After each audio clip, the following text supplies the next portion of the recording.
interpretants, things that are being interpreted, provides a framework for understanding how meaning is created and communicated. When compared to mimetic theory, Rene Girard, and memetic theory, Richard Dawkins, Peirce's semiotics shares some similarities while maintaining distinct emphases. Here's how they relate and differ.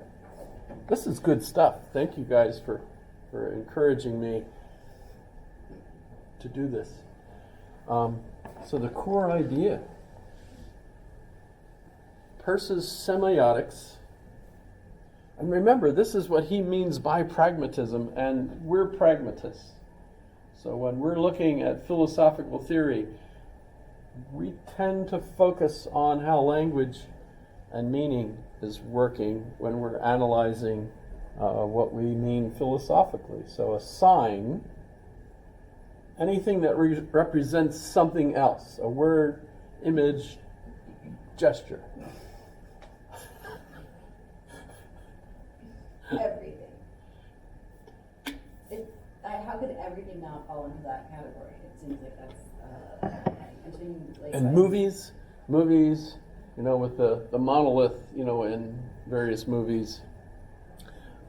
Absolutely hilarious. Somebody erected a monolith out in the middle of the desert in Arizona. No one knows who, why, how. The state took it down, and somebody put it back up. Object, the thing or concept the sign refers to, and the interpretant, the understanding or meaning derived from the sign by an interpreter. And we have a dynamic process. Meaning evolves as interpretants generate further signs, creating an infinite chain of interpretation. And the types of signs, icon, index, symbol, etc.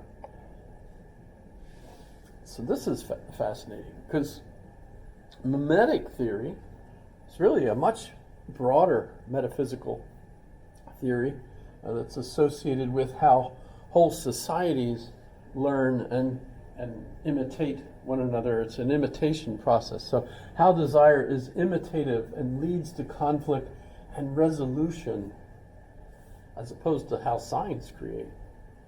The mechanism of interaction, triadic model, sign, object, interpretant, but triangular relationship, subject, model, object. That's really close, actually. Indirect emphasis, but it's the central emphasis for mimetic theory.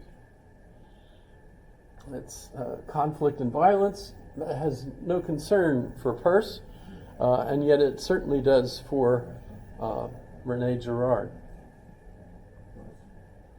who's a French philosopher. This is kind of fascinating. Signs evolve, like the word woke. One of my favorites is John.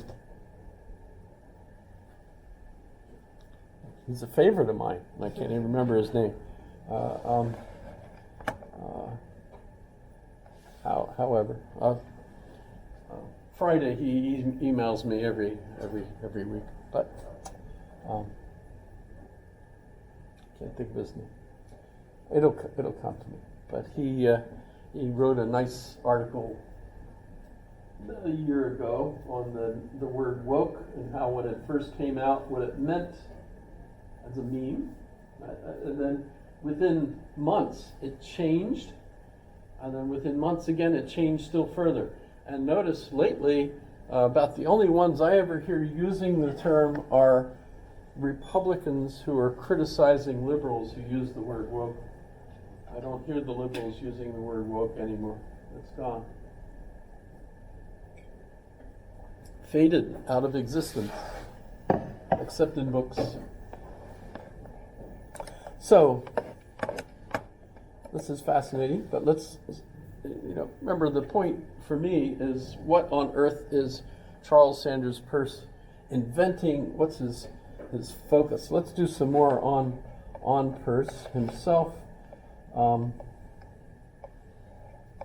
so he was born in 1839, dies in 1914, so that's World War I. Born in Cambridge, Massachusetts. His father, Benjamin, was a leading mathematician and astronomer at Harvard at the time. Graduated from Harvard in 1859, so 20 years old.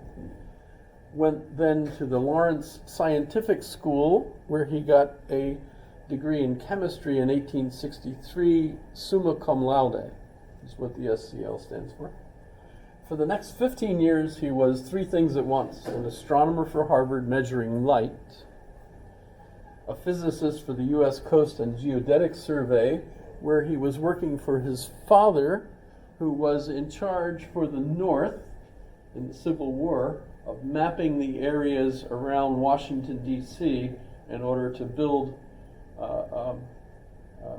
defenses against a possible attack from the Confederate forces. And besides that, he engaged in private philosophical studies. He went on to be a lecturer in logic at Johns Hopkins University. And just to connect the dots here, while he was at Harvard, he's a friend of William James and lots of others, of course. But while he's at Johns Hopkins University, which was brand new and is in Maryland, near Baltimore. Still is, yes. My one son was born in Howard County, which is the county where it is. I was stationed at Fort Meade, which is in between Baltimore and D.C., for 4.5 years. But in any case, so he was a lecturer in logic at Johns Hopkins University, and that's where John Dewey came and was a student studying his PhD in philosophy. And he didn't take Charles Sanders Peirce for courses, but he went to lectures by him. So he was there until 1884, at which point he was fired for inappropriate behavior of a professor. He dated a divorced French woman. And that was totally inappropriate. And so he was fired. And it was such a horrendous, evil thing for a professor to do, dating a divorced woman, that he would never be hired by anybody else ever again. It was such a black mark.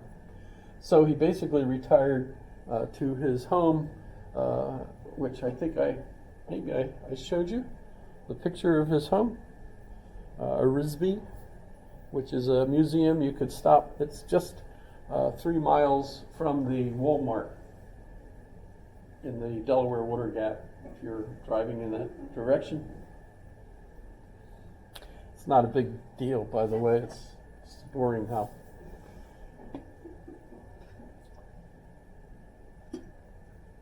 But there's a Peirce Society. There's a lot of Americans that practically worship him, and so on. But so he knew James at Harvard and influenced him, and knew Dewey at Hopkins.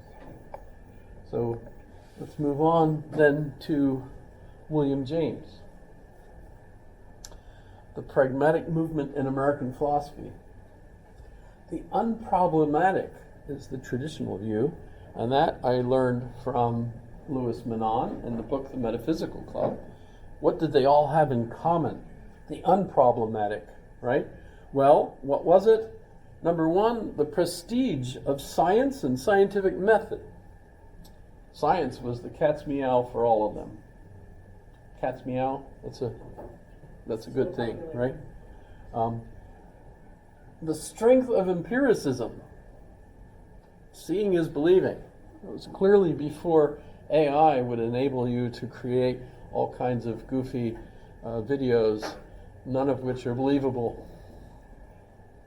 now we can't believe what we see. It just seems absolutely ridiculous. I mean, I've seen Trump before, and when he takes his shirt off, he doesn't have muscles ripping, like, Superman, etc. I mean, President Trump. Biological evolution. They're all into evolution, although, of course, they all argue over what kind of evolution, etc. And I should point out that one of the teachers that they all had at Harvard was against evolution, and that was Louis Agassiz.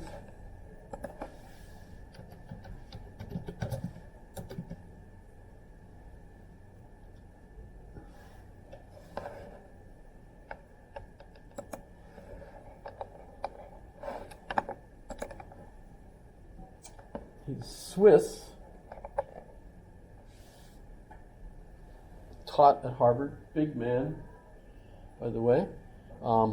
The museum that Harvard has, where they have the bones of different animals, natural history museum, is the Agassiz building.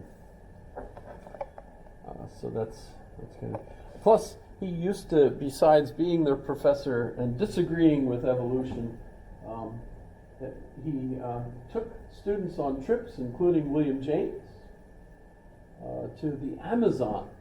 It was kind of like their graduation trip.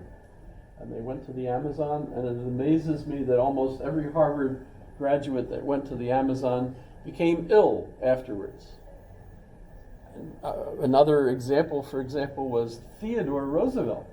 Graduated from Harvard, went on his Amazon trip and injured his back, and as a result of that injury, did an awful lot of exercise to try to heal his back, and so when he was shot in the attempted assassination, and it hit his Bible, and then entered his chest. The doctor that looked at the bullet, this is Theodore Roosevelt, president, yes, Theodore Roosevelt. The doctor looked at his chest where he removed the bullet, and he said he'd never seen a chest as pronounced and as physically fit as Theodore Roosevelt. Says Theodore Roosevelt. Said the doctor, apparently. You can look it up, I'm sure. Why, there's never been a muscular man than you, Theodore. Nobody's as strong as you.